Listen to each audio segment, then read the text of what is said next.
Tom woke up every morning to the sound of birds chirping outside his tiny apartment above the local barbershop. He wasn't rich, but he didn't mind. His true wealth came from the smiles he brought to people's faces each day. At the salon, Tom was known for his skillful hands and warm personality. Whether trimming beards or cutting hair, he took pride in making everyone look and feel their best. Kids loved him because he told funny jokes, and adults trusted him because he listened without judgment. The shop itself was nothing fancy. A few worn-out chairs, faded posters of hairstyles from decades past, and the faint smell of shampoo lingering in the air. But it was cozy, familiar, and filled with laughter. For Tom, it was home. Though business wasn't booming, he cherished the connections he made with customers. Many were regulars who shared bits of their lives, stories of struggles, triumphs, and dreams. Some even confided in him about personal challenges, knowing they could trust him. Despite long hours and modest pay, Tom found joy in his work. "It's not just about hair," he often said. "It's about making someone feel like they matter." Little did he know, this belief would soon lead him to make a decision that would change everything, for better or worse. One afternoon, as Tom tidied up the shop after a busy day, a mother walked in with her 2 young children. Both kids looked nervous, shifting awkwardly on their feet. Their hair was messy, clearly overdue for a trim, and they avoided meeting Tom's gaze. "Hi there," Tom greeted warmly, trying to ease their discomfort. "What can I do for you today?" The mother hesitated before explaining. "We're here because, well, picture day is coming up at school." But her voice trailed off, and she glanced down at her worn shoes, clearly embarrassed. "I'm sorry, I don't have much money right now." Tom nodded understandingly. He'd seen families like this before, working hard but struggling to make ends meet. "Don't worry about it," he said gently. "Let's get those haircuts sorted out." As he worked on the children's hair, trimming away split ends and styling neat cuts, he noticed how their faces lit up in the mirror. They began chatting excitedly, imagining how cool they'd look in their class photos. By the time they left, all 3 were smiling, grateful not just for the haircuts but for the boost of confidence they carried with them. That evening, Tom couldn't stop thinking about the family. He realized there must be others like them. Kids who dreaded picture day because they couldn't afford new clothes or fresh haircuts. An idea sparked in his mind. What if he offered free haircuts to children from low-income families before picture day? But doubt crept in almost immediately. His boss, Mr. Grayson, ran the salon strictly for profit. Offering free services would surely upset him. Still, the thought of helping these kids tugged at Tom's heart. "I'll do it during my off hours," Tom decided finally. "No one will even know." For the next week, Tom stayed late at the shop, welcoming families referred by word of mouth. Each child left with a smile, their confidence restored. Parents thanked him tearfully, promising to repay him someday. Though Tom knew he might face consequences, seeing the joy on those faces made every risk worth it. Word of Tom's free haircuts spread quickly through the community. Parents began bringing their children to the salon in droves, sharing stories of how much it meant to them. For many families, the gesture wasn't just about grooming. It was about dignity and hope. One boy named Lucas stood out among the rest. His clothes were patched, and his sneakers had holes in the soles, but his eyes sparkled with excitement as he sat in Tom's chair. "I've never had a haircut this nice," he said shyly, running his fingers through his newly trimmed hair. Tom smiled, ruffling the boy's hair playfully. "Well, now you're ready to shine on picture day." Lucas beamed, clutching a small mirror to admire himself. When his mom came to pick him up, she hugged Tom tightly, tears streaming down her face. "Thank you," she whispered. "You've given my son something I couldn't, a chance to feel proud." Another family brought twins, 2 girls whose tangled hair had been impossible for their exhausted mother to manage. After Tom styled their braids neatly, they twirled around the shop, laughing and posing like movie stars. Their joy was contagious, filling the room with warmth. Each child left not only with a fresh haircut but also with renewed confidence. Teachers at the local school noticed the difference too. One remarked to another, "It's amazing how a simple haircut can change a kid's attitude. They walk taller, speak louder, and seem more eager to participate." The ripple effects extended beyond the children themselves. Entire families felt uplifted by Tom's kindness. Neighbors who once kept to themselves started chatting more openly, united by gratitude. Some even pitched in to help, dropping off snacks or offering rides to the salon for those without transportation. Despite the growing demand, Tom refused to charge anyone. "This isn't about money," he explained when asked why he continued despite the extra effort. "It's about showing these kids they matter, that someone cares enough to give them a little boost." However, not everyone appreciated Tom's generosity. Mr. Grayson, the salon owner, grew increasingly irritated by the influx of unpaid customers. He confronted Tom one evening as he cleaned up after a late session. "What's going on here?" Mr. Grayson snapped, gesturing toward the lineup of chairs filled with waiting families. "You think this is some charity? We're running a business." Tom tried to explain, emphasizing the positive impact on the community. But Mr. Grayson wasn't swayed. "If you want to play hero, do it on your own time, not mine." Though Tom promised to keep things discreet, tensions simmered beneath the surface. Despite the looming threat of consequences, Tom pressed on, believing the good he was doing outweighed any risks. For now, the smiles of the children kept him going, but trouble was brewing just around the corner. The tension between Tom and Mr. Grayson reached its breaking point one busy afternoon. The salon was unusually crowded, not with paying customers but with families seeking free haircuts. Children laughed and played near the chairs while their parents waited patiently, chatting about how much Tom's work meant to them. Mr. Grayson stormed into the shop, his face red with anger. "What is all this?" he demanded, glaring at Tom. "This isn't a charity. You're costing me business." Tom put down his scissors and faced his boss calmly. "These families need help," he replied firmly. "I'm doing this on my own time after hours. It doesn't interfere with our regular clients. It interferes with my bottom line." Mr. Grayson shot back. "People see this place as a handout spot now, not a professional salon. I can't have it." Despite pleas from some of the families and even a few loyal customers who overheard the argument, Mr. Grayson refused to back down. Later that evening, he called Tom into his office. "I've had enough," Mr. Grayson said coldly. "You're fired. Clean out your tools by tomorrow morning." The words hit Tom like a punch to the gut. He'd expected resistance, but losing his job was something he hadn't prepared for. As he packed up his belongings the next day, the weight of uncertainty settled heavily on his shoulders. How would he pay rent?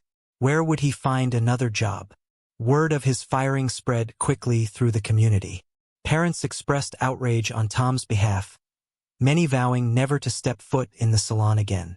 One mother organized a protest outside the shop, holding a sign that read, "Kindness matters more than profit." Though touched by the support, Tom felt defeated. Sitting alone in his apartment that night, surrounded by boxes of his tools, he wondered if he'd made a mistake. Had his decision to help others cost him too much? But just as despair began to creep in, there was a knock at the door. Tom opened the door to find a sharply dressed man standing there, holding a briefcase. The stranger introduced himself as Mr. Carter, a wealthy entrepreneur who owns several upscale businesses in the city. "I've heard about what you've been doing," Mr. Carter began, his tone warm and respectful. "Your kindness has inspired a lot of people, including me." Tom blinked in surprise. "How did you hear about me?" "It's all over town," Mr. Carter explained with a smile. "And honestly, it's rare to see someone put others ahead of themselves these days. I wanted to meet you personally." He stepped inside at Tom's invitation and took a seat at the small kitchen table. Opening his briefcase, he pulled out a sleek brochure showcasing an upscale grooming studio downtown. "I'd like to offer you a position at my flagship location," Mr. Carter said, sliding the brochure toward Tom. "You'll have full creative freedom, better pay, and resources to continue helping those in need, on your terms." Tom stared at the brochure, stunned. I don't know what to say. This is incredible. There's more, Mr. Carter added, pulling out an envelope. This is for you, a token of appreciation for inspiring so many, including myself. Inside the envelope was a check, a generous amount that would cover Tom's immediate needs and give him breathing room to start fresh. Tears welled up in Tom's eyes as he realized the magnitude of this gesture. I didn't do any of this expecting anything in return, Tom admitted softly. I just wanted to help. And that's exactly why you deserve this, Mr. Carter replied firmly. People like you remind us what truly matters. Take this opportunity to keep spreading kindness, and maybe inspire even more people along the way. Gratitude overwhelmed Tom. For the first time since being fired, he felt hope blooming within him. Not only had he been given a second chance professionally, but he'd also gained validation for the values he held dear. As they shook hands, Mr. Carter left him with one final thought. Kindness always finds its way back to you. Never forget that. The next morning, Tom arrived at Mr. Carter's upscale grooming studio, a sleek space filled with modern equipment and luxurious furnishings. It was a far cry from the modest salon where he'd spent years. But Tom knew his mission hadn't changed. No matter how fancy the surroundings, his goal remained the same: to make people feel valued and confident. On his first day, he set up a special corner of the studio dedicated to offering free or discounted services for families in need. Word quickly spread, drawing not only wealthy clients but also those who appreciated the balance between luxury and compassion. Tom thrived in his new role, using the resources available to expand his impact. He partnered with local schools and shelters to identify children and adults who could benefit from his services. He even started hosting workshops to teach others basic grooming skills, empowering them to take pride in their appearance. Despite the upscale environment, Tom stayed true to himself. He greeted every client with the same warmth and humor that had made him beloved in his old shop. Whether trimming the beard of a businessman or styling the hair of a child preparing for picture day, he treated everyone with dignity and care. One evening, as he locked up the studio, Tom reflected on how far he'd come. Losing his job had felt like the end of the world, but it had turned out to be a new beginning. His act of kindness hadn't just transformed the lives of others. It had opened doors he never imagined possible. Back home, Tom pinned the check Mr. Carter had given him to his bulletin board, a reminder that doing good always pays off, even if it doesn't seem like it at first. He used part of the money to help struggling families in his community, ensuring the cycle of generosity continued. As weeks turned into months, Tom became a symbol of hope, not just for his clients but for anyone who heard his story. People often stopped him on the street to thank him, sharing how his actions had inspired them to pay it forward in their own lives. In the end, Tom realized that success wasn't measured by wealth or status, but by the positive impact one could have on others. By staying true to his values, he'd created a legacy of kindness that would ripple through generations. And so, surrounded by gratitude and purpose, Tom looked forward to each new day, ready to uplift, inspire, and remind the world that even the smallest acts of compassion can change everything. Tom's story is a powerful reminder that even the smallest acts of kindness can create ripples far beyond what we imagine. Offering free haircuts to children in need might have seemed like a simple gesture to Tom, but it transformed lives, including his own, in ways he never expected. His journey shows us that generosity isn't just about grand gestures. It's about choosing compassion in everyday moments, no matter how big or small. Think about your own life. How many times have you hesitated to help someone because you weren't sure if it would make a difference? Or maybe you doubted whether your actions would be appreciated. Tom faced those same doubts, yet he chose to act anyway, and look where it led him.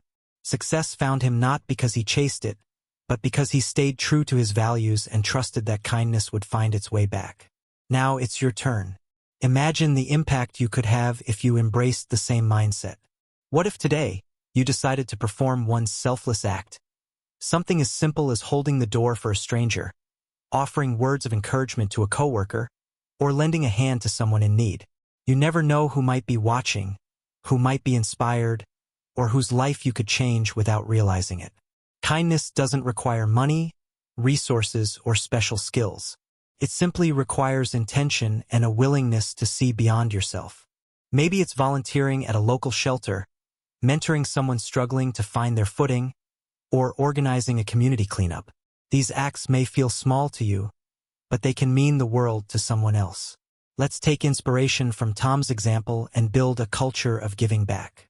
Whether it's within your family, workplace, or neighborhood, every effort counts.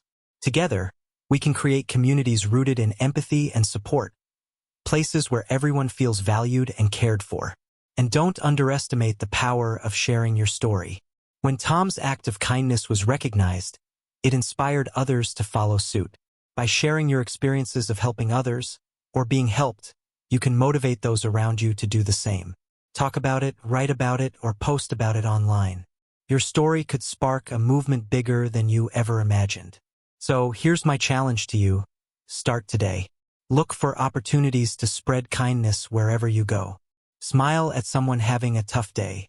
Offer assistance to a neighbor carrying heavy bags. Donate items you no longer use to someone who needs them more. Each action adds up, creating a wave of positivity that touches lives far beyond your immediate circle. Remember, kindness isn't just something you give. It's something you receive too. When we lift others up, we also lift ourselves. Studies show that performing acts of kindness boosts happiness, reduces stress, and strengthens relationships. In helping others, we heal ourselves. What will your act of kindness be today? Will you fix someone's broken spirit, metaphorically speaking? Will you offer time, energy, or resources to brighten another person's path? Whatever it is, know that it matters. Every single act contributes to a better, kinder world. We'd love to hear from you. Share your stories of kindness in the comments below, or tell us how someone else's generosity has impacted your life. Let's celebrate these moments together and inspire each other to keep going. Because when we come together through acts of compassion, there's nothing we can't achieve. The world needs more people like Tom, people like you. So let's get started. One act of kindness at a time, we can change the world.